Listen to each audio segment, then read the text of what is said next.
Bonjour à tous, bienvenue à notre session de webinaire. Alors, on va démarrer la session. On n'a pas encore beaucoup de personnes connectées. On va quand même démarrer. Les autres vont nous prendre en chemin. Sinon, on risque d'être dans un marathon et finir difficilement. Alors, je vous souhaite encore la bienvenue. Je vois Ba connecté, Jenny Canor, Prince Oku plutôt. Donc, nous allons démarrer maintenant et on aimerait vous souhaiter la bienvenue. J'aimerais vous souhaiter la bienvenue et vous dire merci encore d'avoir décidé de prendre part à cette session qui sera pour nous un moment d'échange et enrichir nos différentes connaissances autour des drones, des défis, mais des opportunités qu'elle pourra apporter dans notre monde de demain.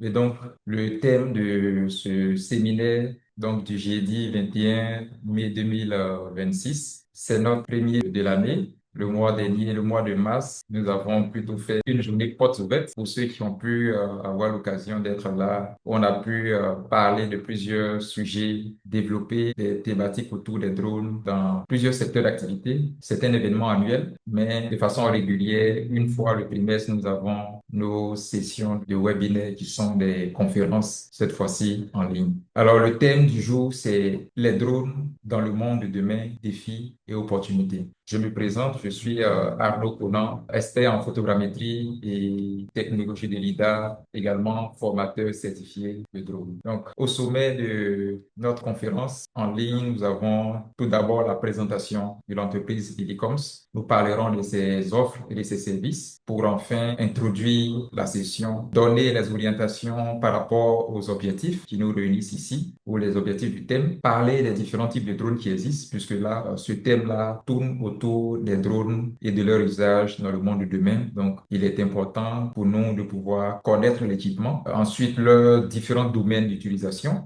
mais aussi ce qui nous réunit là, la transformation économique, donc des secteurs d'activité dans le monde de demain que nous allons voir. Nous parlerons donc de l'usage des drones dans le futur et puis les défis majeurs qu'on peut rencontrer dans cette industrie. Et enfin, nous pourrons conclure et passer à la session de questions et de réponses. Donc, nous aurons environ 35 à 40 minutes de présentation et 20 minutes, 20 à 25 minutes donc de questions et de réponses. Alors, je vous encourage vivement à noter vos différentes préoccupations et lorsqu'on sera à cette phase-là, on pourra échanger sur ces questions, tenter d'apporter des réponses et pourquoi pas laisser chacun de nous contribuer à enrichir le débat. Pour présenter l'entreprise Helicoms, donc celle qui organise et qui encadre ce séminaire, l'entreprise Helicoms est créée depuis 2017. Elle est basée en Côte d'Ivoire avec des opérations dans la sous-région. Nous fournissons des solutions drones ainsi que des services d'ingénierie pour le compte de plusieurs types d'industries. Nous avons pu réaliser à ce jour plus de 500 projets avec succès, avec des offres de services assez flexibles pour plusieurs types d'organisations d'entreprises. Alors, en ce qui concerne nos services et nos offres, donc je le disais tantôt, elles sont centrées autour des drones et des services d'ingénierie. Donc, nous avons tout d'abord les solutions aériennes de collecte et d'analyse des données, donc grâce aux drones. Donc, nous collectons de façon aérienne des données pour ensuite proposer plusieurs formes d'analyse, donc selon les besoins et selon les secteurs d'activité. Vous avez le BTP, l'aménagement du territoire, l'urbanisme, vous avez les mines, les carrières, l'énergie, les infrastructures, vous avez aussi l'agriculture, l'environnement, la gestion des risques, la sécurité, etc. Nous sommes aussi dans la vente et dans la location des drones et tout ce qui est accessoire. Nous faisons de la formation. Donc, nos formations sont autour du pilotage des drones, de la surveillance des sites et de la sécurité, de la photogrammétrie par drone, de la collecte et le traitement des données LIDAR. Vous avez de la production d'action cartographique, vous avez des calculs de volume, etc. Et nous sommes également dans la maintenance et dans la réparation de drones. En Côte d'Ivoire, nous sommes basés à Abidjan, à Cocody, Rivera, Faya, au niveau de la cité Laurier 9. Vous pouvez visiter nos différents sites Internet si vous souhaitez connaître davantage sur l'entreprise et ses services et son fonctionnement. Vous pouvez également nous suivre très régulièrement sur les réseaux sociaux, donc Facebook, Instagram. Nous avons une chaîne YouTube où nous partageons très régulièrement des astuces, des tutoriels, des formations, etc. Pour introduire notre session du jour, vous imaginez passer une commande d'un médicament, d'un repas et 10 minutes après, vous voyez être livré de cette commande-là par drone. C'était quelque chose de futuriste, imaginé, mais de nos jours, cette technologie-là est bel et bien une réalité. Et donc, sous les tropiques, vous avez des drones qui livrent, donc des repas, des médicaments, en contribuant ainsi à transformer nos sociétés. Et donc, au cours de ce webinaire, nous allons explorer les enjeux, les opportunités, ainsi que les limites liées à l'utilisation des drones. Alors, pour l'objectif donc de ce séminaire, la question qu'on devrait se poser ou qu'on pourrait se poser, c'est pourquoi les drones sont devenus aujourd'hui un sujet assez stratégique. Alors, tout simplement parce que ces outils-là, grâce à leur technologie qu'ils embarquent, donc viennent à révolutionner de nombreux secteurs d'activité, donc en offrant la capacité, bien entendu, de réduire les coûts donc d'exploitation, d'améliorer la productivité dans plusieurs secteurs, de faciliter la collecte des données et donc utiliser dans plusieurs secteurs d'activité. Il joue aujourd'hui un rôle clé vraiment dans la transformation numérique et les enjeux de souveraineté des États, mais aussi des entreprises. Donc, nous allons, avant d'aller dans le futur, déjà parler, donc faire un état des lieux rapides, donc de la situation des drones dans le monde. Mais avant, on va définir ce que c'est qu'un drone. Alors, un drone, c'est un engin sans équipage à bord, c'est-à-dire sans personnel, dont le pilotage est soit automatisé entièrement ou télécommandé, donc guidé par un opérateur au sol via une plateforme de commande. Donc, que l'engin soit volant, donc vous avez des drones volants, des drones terrestres, mais des drones amphibies, donc qui fonctionnent sous l'eau pour usage civil ou même militaire.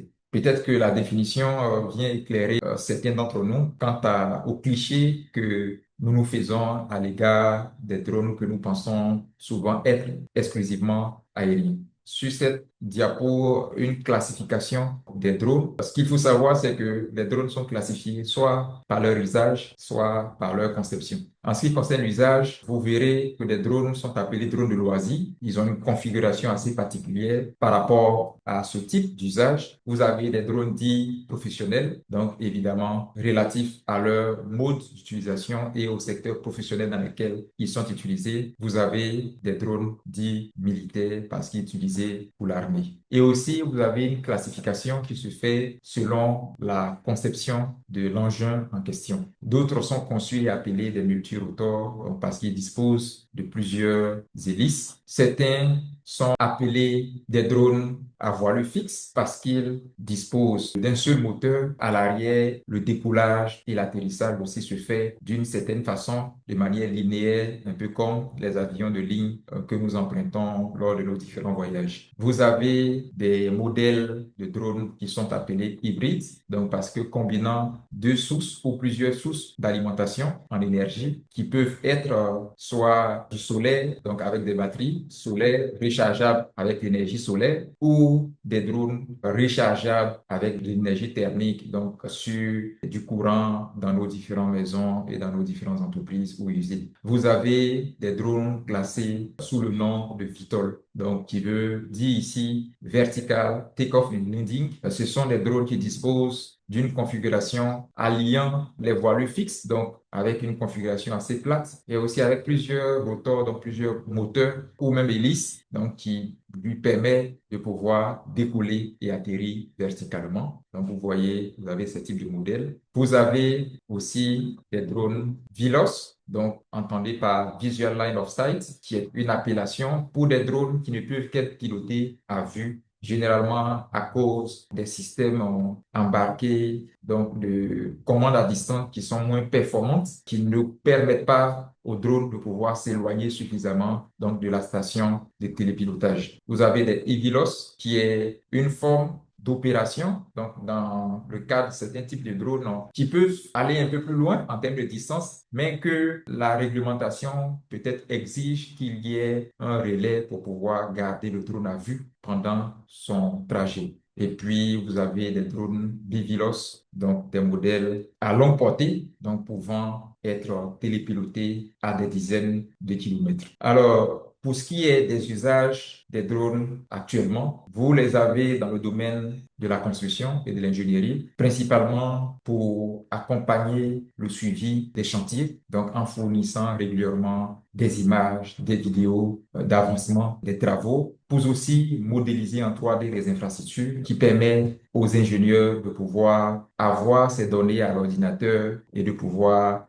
vérifier la réalisation du plan, la conformité du plan par rapport à ce qui se fait sur le terrain. Vous avez aussi des calculs de volume, donc de matériaux qu'on pourrait aussi effectuer grâce aux relevés qui sont faits et à la modélisation en 3D. Vous avez aussi l'inspection des infrastructures dans ce domaine de la construction. Ils sont également utilisés dans les mines et dans les carrières pour plusieurs raisons, soit pour calculer des volumes, pour évaluer l'excavation mois après mois ou semaine après semaine sur les sites miniers. Vous avez des drones qui sont également utilisés dans le secteur de l'agriculture, cette fois-ci pour cartographier les parcelles, donc pour savoir la superficie exacte d'une parcelle en question, pour surveiller même les cultures qui sont sur le terrain ou sur le champ. L'idée, c'est de pouvoir contrôler l'état de santé, diagnostiquer les maladies le plus rapidement possible pour ensuite apporter des amendements que sont des insecticides, des pesticides, grâce encore aux drones.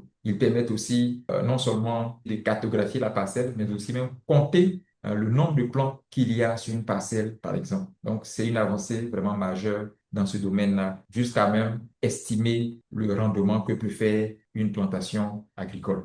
Vous avez aussi leur usage dans le domaine de la sécurité et de la surveillance, donc pour fournir en temps réel des images, des vidéos, d'autres types de données qui sont plus tard analysées pour pouvoir détecter la présence d'êtres humains dans une zone sinistrée, par exemple, par derrière, planifier les secours, planifier les interventions assez rapidement. Vous les avez aussi dans le domaine de la livraison de colis. Vous les avez dans le domaine environnemental, donc pour évaluer la dégradation, par exemple, d'un espace, d'une forêt, une forêt classée pour lesquelles certains usagers viennent à morceler des parties pour soit habiter, donc faire des projets d'urbanisation ou même des champs, etc. Donc, ça peut permettre de pouvoir évaluer très rapidement la contenance d'un espace, garder une forêt classée, par exemple, donc contribuer vraiment à surveiller les ressources naturelles de façon efficiente et très efficace. Vous les avez aussi dans le domaine de l'évaluation des catastrophes naturelles. Nous les utilisons également dans le domaine des énergies, de la télécommunication, pour inspecter des lignes, pour contrôler des travaux, pour diagnostiquer, etc., etc. Vous les avez dans le domaine de la sauvegarde du patrimoine. Vous avez un bâtiment que vous pourrez numériser, l'avoir dans sa dimension réelle, dans un fichier numérisé à l'ordinateur et qui peut permettre plus tard, en cas de sinistre, comme je le disais tantôt, pour ce qui est de la cathédrale Notre-Dame en France, donc de ressortir ces maquettes numériques qui ont été numérisées pour pouvoir restaurer à nouveau les édifices ou le bâtiment. Donc, vous avez aussi dans l'utilisation de la biodiversité, et donc pour contrôler la faune donc dans une plantation, compter le nombre donc d'animaux que nous avons, d'un certain nombre, d'un certain type d'espèces qu'on a dans une réserve, par exemple. Alors, en ce qui concerne les opportunités qu'offrent les drones pour le monde ou dans le monde de demain, vous avez la transformation des secteurs économiques. Aujourd'hui, les drones vont transformer l'économie en réduisant les coûts, donc en améliorant la productivité, en automatisant certaines tâches utilisées dans plusieurs secteurs d'activité. Ils vont faciliter faciliter soit la collecte de données ou à optimiser simplement les opérations. En matière de réduction des coûts, donc sur le plan économique, pour ce qui est de la réduction des coûts, donc une plantation agricole pour laquelle de grande envergure peut se gérer de façon intelligente grâce à une cartographie régulière de votre plantation, comme on le disait tantôt, donc une cartographie régulière qui vous permet de pouvoir diagnostiquer si vos plantes sont infectées, affectées par une pathologie, etc. Et plus tard, vous aider à apporter les nutriments ou la correction nécessaire en un temps record pour pouvoir venir traiter la zone sinistrée ou la zone affectée de façon précise, donc vous permettant ainsi de réduire l'impact donc de la destruction de votre plantation à ces endroits en question. Et ça vous permet non seulement d'éviter le gaspillage de produits. Traditionnellement, l'agriculture dans nos États qui utilisent les méthodes rudimentaires, vu l'étendue de la parcelle, on ne peut pas traiter tout le champ de façon rapide, alors qu'avec un drone pour la pulvérisation, vous pourriez traiter une parcelle de 50 hectares pratiquement en moins d'une journée. Et donc, vous voyez l'impact que nous avons vraiment grâce à l'utilisation des drones dans ce secteur-là, réduisant ainsi les pertes et augmentant la rentabilité de vos plantations agricoles. Vous avez aussi dans le domaine des inspections, donc des lignes électriques, des bâtiments, donc vous le faites encore plus rapidement et de manière sécurisée. Donc, moins d'interruptions. Donc, ce qui fait que en continu, on va alimenter les foyers, que ce soit en énergie, etc., parce que le contrôle est efficace. On a plus de rapidité dans nos différentes interventions. Les compagnies de distribution d'électricité savent de quoi est-ce qu'on parle exactement lorsque une ligne est interrompue, une connexion est interrompue. Envoyer des équipes de nuit ou de jour pour aller inspecter, contrôler, rechercher les dommages et pouvoir tenter de remédier et restaurer la fourniture d'énergie. C'est quelque chose d'assez délicat dans ce domaine-là. Et donc, les drones viendront à faciliter ce travail-là en faisant le relais de l'homme, mais aussi plus efficacement. Vous avez aussi la main-d'œuvre qui est réduite, donc dans plusieurs secteurs d'activité où à un passage de drone, vous avez plusieurs données que vous collectez simultanément. Les drones pourront vous collecter des données d'image, des données du nuage de points, donc modélisées, pourront vous connecter des données multispectrales, des données de plusieurs types en un seul passage et vous permettront de faire plusieurs types d'analyses et apporter plusieurs réponses donc à plusieurs défis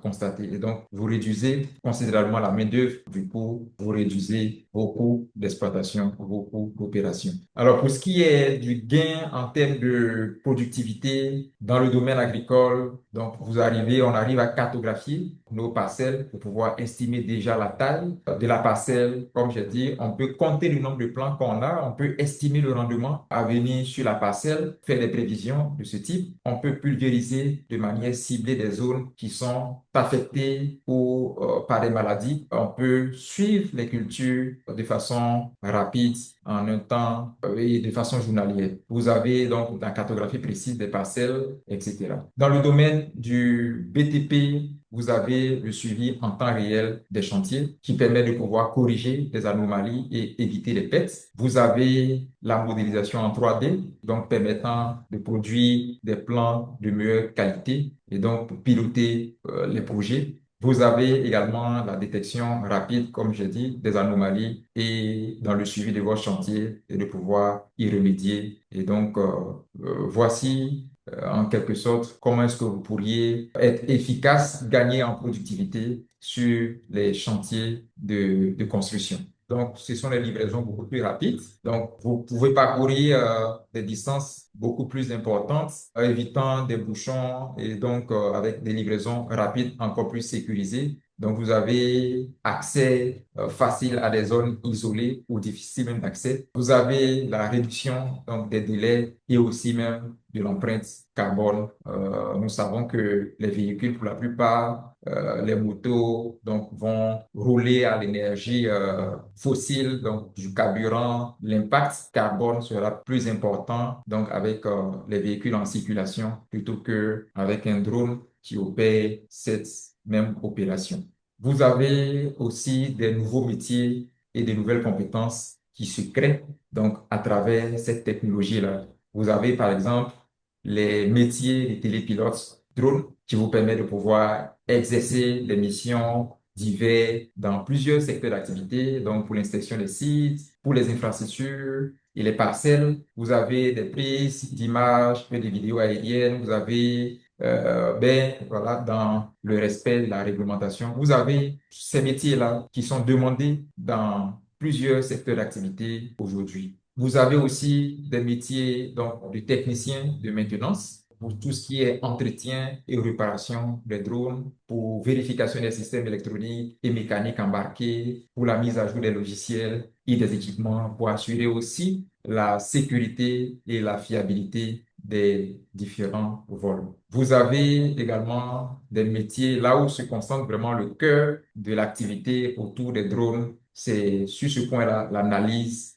des données aériennes. Et donc, vous pouvez collecter et traiter des données aériennes. On a de plus en plus de secteurs qui développent des solutions dans ce domaine-là. Vous avez l'analyse des images et des modèles tridimensionnels ou 2D. Vous avez également la génération des rapports, le traitement, donc tout ça tourne autour véritablement des traitements des données qui seront intégrés donc dans les systèmes d'information, dans les IA pour aider à la décision dans divers secteurs d'activité. Vous avez aussi des métiers comme développeur de solutions numériques basées sur des images, donc l'interprétation des images, d'autres types de données, donc des données multispectrales, des données thermiques, etc., etc. Vous avez beaucoup de types de données selon les capteurs qui sont embarqués sur des drones. Et donc, là où va se concentrer vraiment le cœur de l'activité, c'est vraiment le développement de solutions numériques pour analyser cette masse de données-là qui est collectée à travers nos différents drones. Vous avez des métiers donc de formateurs, de consultants dans ce domaine-là, sur des drones, conseils sur les stratégies d'intégration des drones dans certains types de secteurs d'activité dans les entreprises. Vous avez l'accompagnement même à la réglementation et la stratégie. Vous avez le développement de compétences pour les bonnes pratiques autour des drones, par exemple. Donc, vous avez vraiment une série de métiers aujourd'hui qui se développent. Bien vrai que là, en amont, on a parlé de la réduction de certains postes dans les secteurs d'activité, mais il y a de nouveaux métiers qui se créent. Donc, c'est vrai que le drone vient à supprimer certains métiers, certaines applications, grâce à leur capacité à pouvoir exécuter simultanément plusieurs tâches. Mais là, à côté, vous avez aussi cette possibilité-là de pouvoir se convertir ou reconvertir ou même associer d'autres compétences à ce que déjà nous faisons. Un peu comme dans le développement de l'IA où nous cherchons à connaître ou en tout cas s'approprier de cette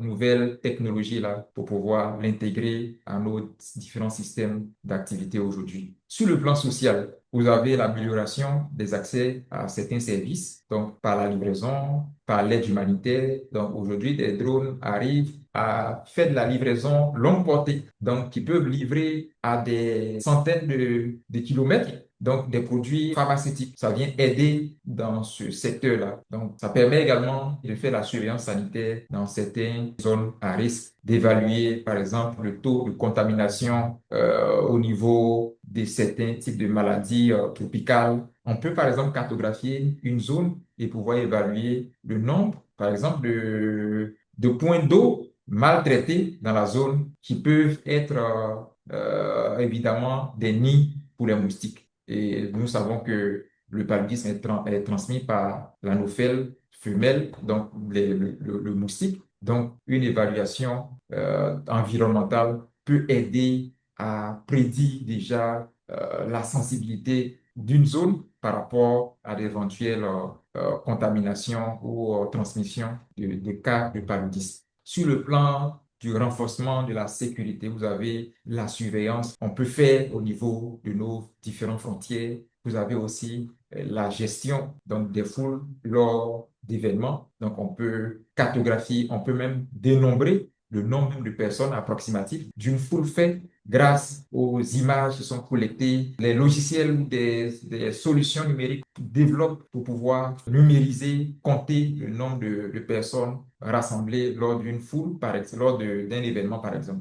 Vous avez aussi des interventions rapides en cas d'urgence, donc d'incendie ou d'accident. Pour ce qui est de la protection de l'environnement, vous avez la lutte contre la déforestation, la surveillance de la faune, vous avez la détection de pollution, des pollutions, donc en évaluant l'empreinte carbone, en évaluant les espaces verts qu'on a dans une ville, et donc nous permettant de pouvoir évaluer le taux d'absorption, par exemple, du gaz à effet de serre, ou du moins du gaz carbonique qui est rejeté dans l'atmosphère d'une ville, par exemple. Au niveau des risques humains, vous avez les interventions donc, dans les zones d'incendie, donc évidemment dangereuses, pour même aller éteindre même les feux. Donc, on peut équiper des drones, des réservoirs et pouvoir aller intervenir pour éteindre donc certains feux d'incendie.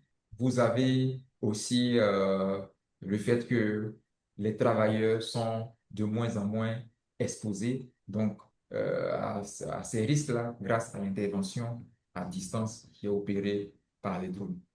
Les cas d'usage futurs donc des drones, aujourd'hui les drones, ou du moins dans le monde de demain, dans le futur, les drones auront de nombreux usages grâce vraiment à l'avancée de la technologie et de l'intelligence artificielle. Donc, vous les verrez pour surveiller, donc pour la surveillance des villes, des infrastructures dans les villes connectées qu'on appelle généralement les smart cities, donc des villes qui s'appuient sur la technologie numérique et l'explosion de l'intelligence artificielle ou de l'intelligence des données, on peut pouvoir améliorer durablement les services urbains, les services publics, la gouvernance de la ville, la qualité de la vie des citoyens, etc.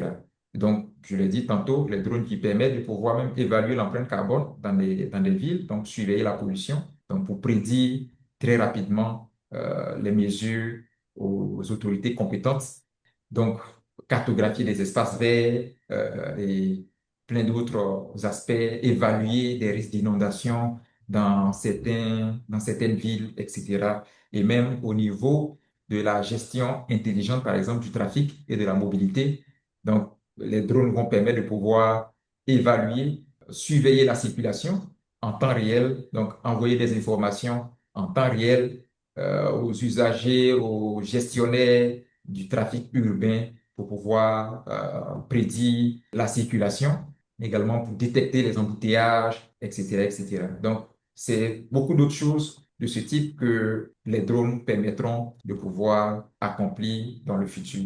Et donc, nous permettant aussi de faire une agriculture de manière encore plus intelligente, donc de suivre nos cultures de façon encore plus intelligente. Alors, cette technologie-là est sans revers puisqu'elle est confrontée à certains, n'est pas sans revers plutôt, puisqu'elle est confrontée à certains défis majeurs.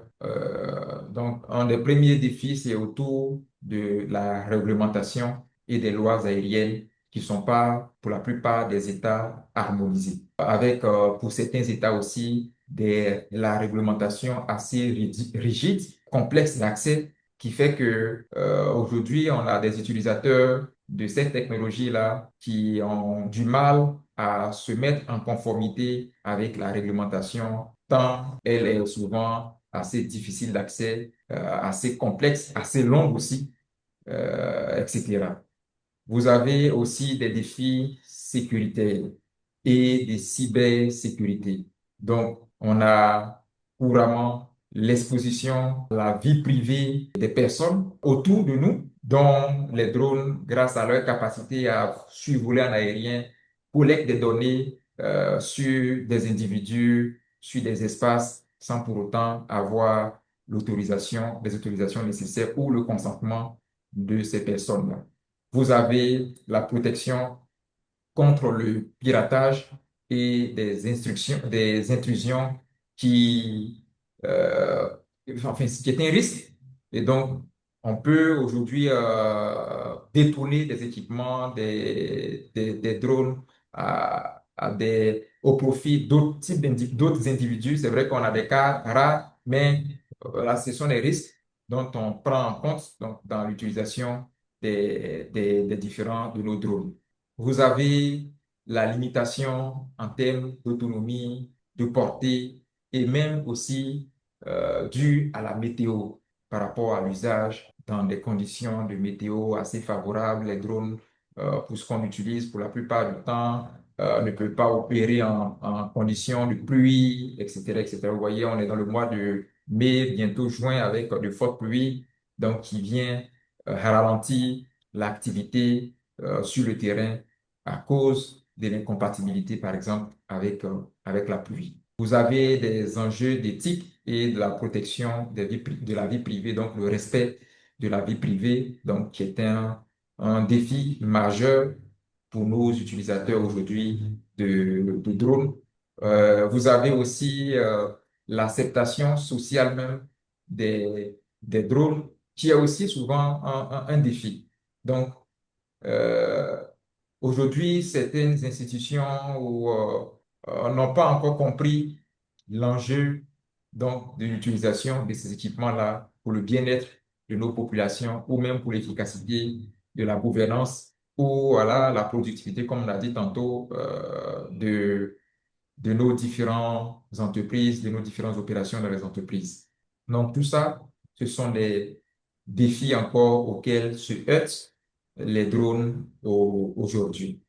Alors, on pourrait euh, terminer avec cette note. Donc, pour dire que les drones aujourd'hui révolutionnent véritablement plusieurs secteurs d'activité parce qu'ils jouent un rôle majeur dans le développement économique.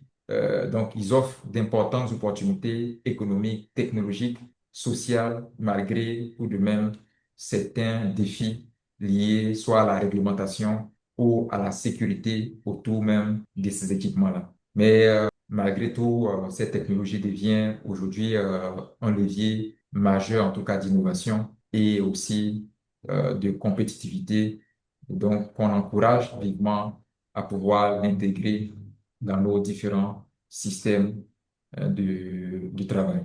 Donc, la présentation s'arrête là. J'espère que vous avez pu suivre et prendre déjà note de vos différentes questions. Donc, à tour de rôle, on peut ouvrir le micro, se présenter, et si on a des préoccupations ou même une contribution, ça peut ne pas être forcément des questions, mais une contribution à la session. Donc, là, cette phase-là est ouverte. J'attends vos différentes questions ou vos contributions. On a encore quelques minutes. On a une quinzaine de minutes. On peut prendre des questions. Quelqu'un souhaite prendre la parole? Bonjour. Oui, on vous entend. Euh, ok, je voulais d'abord vous dire merci pour votre présentation qui est d'ailleurs vraiment très bien. Il faut dire que moi, en pensée, quand je parle de drone, ou bien quand on me parle de drone, j'ai toujours vu un avion aérien, tout ça. Mais aujourd'hui, je vois qu'il y a des drones terrestres, tout ça. Donc, j'apprends cela aujourd'hui, quoi. Euh, D'accord.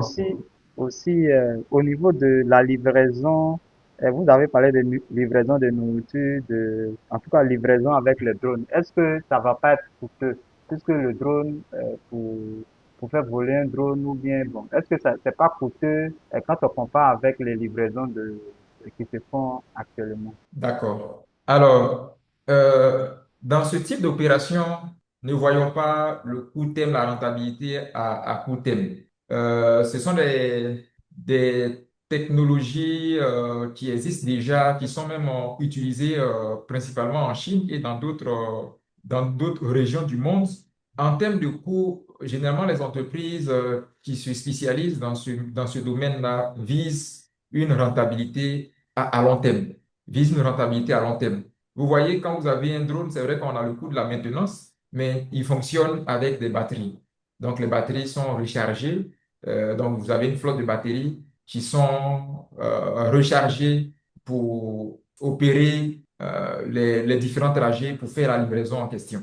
Donc, sur le plan déjà énergétique, comparé aujourd'hui, on est en train de vouloir basculer à l'électrique pour les véhicules parce que ça coûte extrêmement moins cher. Et donc, déjà, nos drones aujourd'hui sont à l'électrique dans la mesure où les batteries sont rechargées électriquement pour ensuite être utilisées avec ces drones-là. Donc, ça vient réduire drastiquement un coût donc, en termes d'approvisionnement en énergie. Donc déjà, c'est un gros facteur de réduction du coût.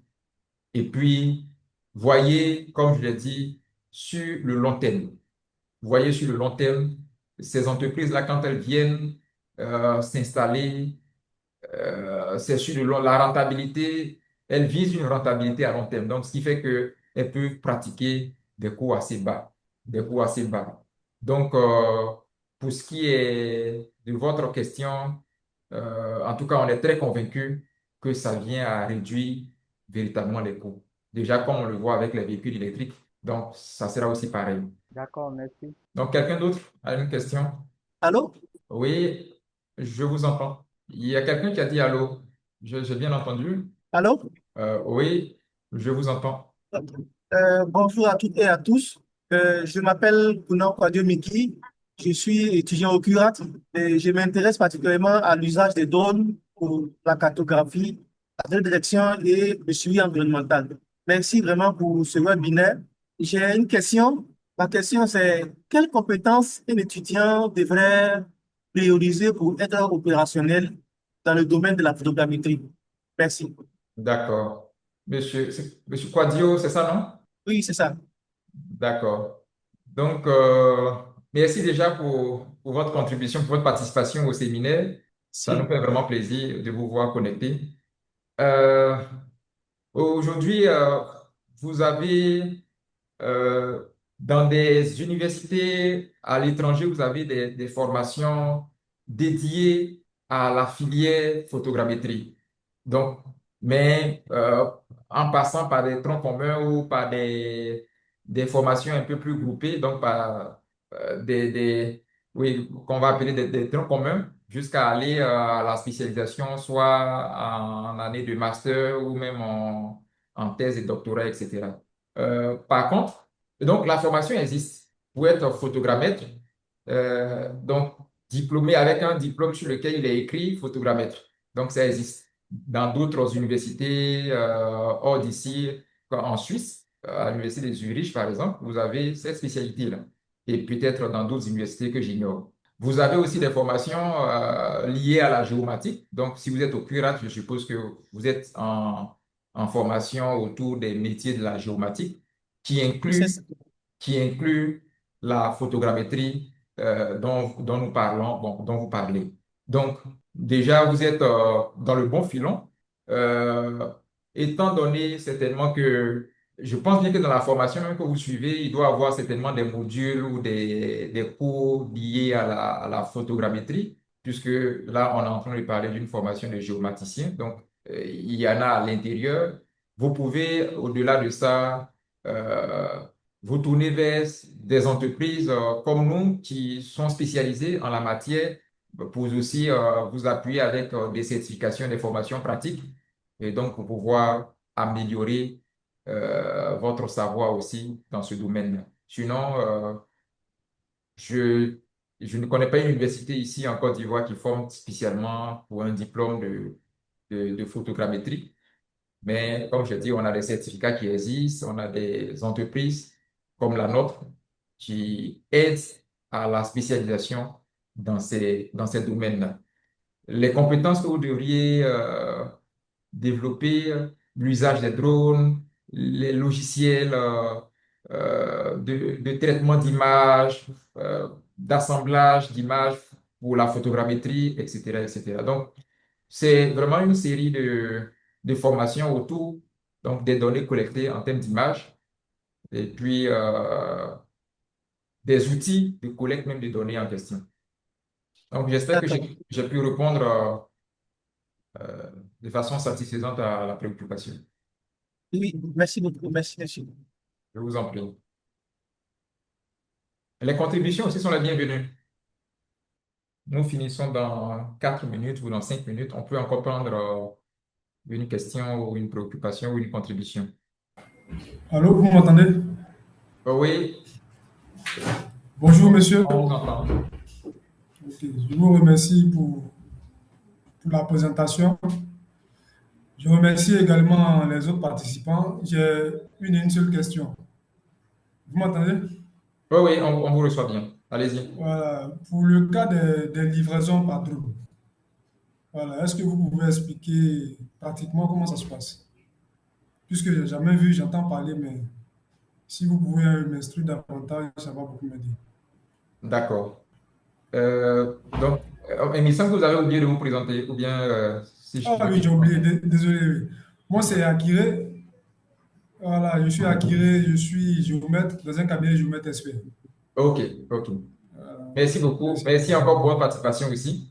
Ok, merci beaucoup, Euh, monsieur. le cas de figure pour les livraisons, ça, on en voit régulièrement en Chine. Vous aviez des sociétés comme Zipline qui sont principalement dans la livraison de, de médicaments et d'autres types de livraisons. Pour ce qui est de la nourriture, je vais aller sur ces deux cas-là, livraison de pharmaceutique et puis la nourriture qui se fait. Vous avez généralement des stations. Les stations viennent, elles sont construites dans des espaces où il y a des restaurants. Donc, généralement, je ne sais pas si vous êtes à Abidjan, à côté des centres commerciaux, des grands centres commerciaux avec des grands restaurants à l'intérieur. Donc, les stations se créent à proximité de ces centres-là. Donc, la station de décollage, donc d'embarcation, de recharge et tout. Donc, vous avez toute la station construite là. Vous rechargez les batteries sont rechargées là. Le colis est pris directement dans la station. Et généralement, ce qui est fait, vous avez des box qu'on accroche en dessous du drone. Vous avez un box qui est accroché en dessous du drone ou bon, qui peut être isotherme, donc pour pouvoir conserver la chaleur, etc., etc., ou même la fraîcheur et tout. Donc, on va mettre dans le paquet à l'intérieur du box, fermé, et puis programmer l'itinéraire de vol, puisque les itinéraires sont programmables. Donc, quand celui qui fait sa commande passe la commande sur la plateforme, donc l'application, voyez un peu comme les VTC, les applications de VTC. Donc, vous commandez avec votre localisation.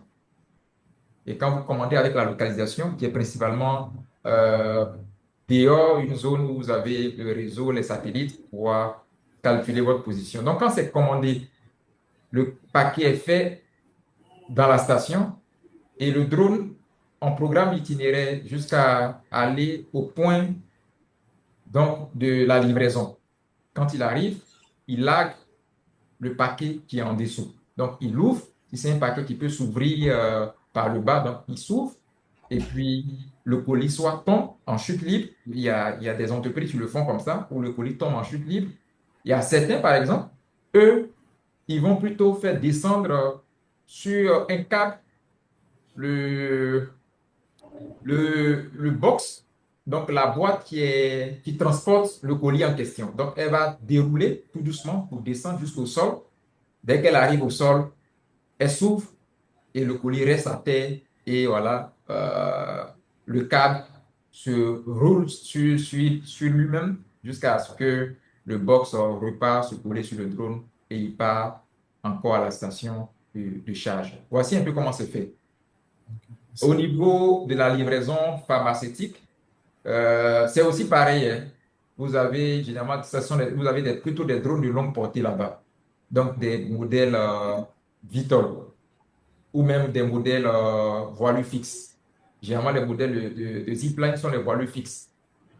Donc, qui décollent comme des avions sur des rampes de décollage.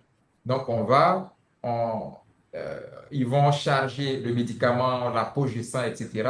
Donc, dans le drone, il part sur la rampe de décollage avec de grandes vitesses. Et quand il arrive au point donc, de livraison, il largue également le produit. Donc, il descend dans la cour, soit de l'hôpital, en tout cas dans un espace déjà bien programmé par rapport à ça, dans le jardin. Donc, c'est largué simplement et lui, il continue son chemin. Donc, voici un peu comment est-ce que c'est fait. Ok. Merci beaucoup pour les explications. Voilà. Merci à tous. Est-ce qu'il y a encore une autre préoccupation? Nous sommes à 14h02 chez moi ici. On va prendre une dernière préoccupation ou une contribution et puis clôturer. D'accord. Donc, s'il n'y a plus d'autres intervenants, on va, on va clôturer la session. J'aimerais vous dire merci encore pour d'avoir participé à cette session-là. Elle a été enrichissante. Donc, grâce à vos contributions, à vos questions qui ont aidé à enrichir aussi le débat. Donc, je l'avais dit d'entrée de jeu, nous organisons une fois le trimestre, donc ce type de session-là. Donc, nous vous reviendrons avec de nouveaux sujets qui aideront encore à contribuer au savoir autour des drones.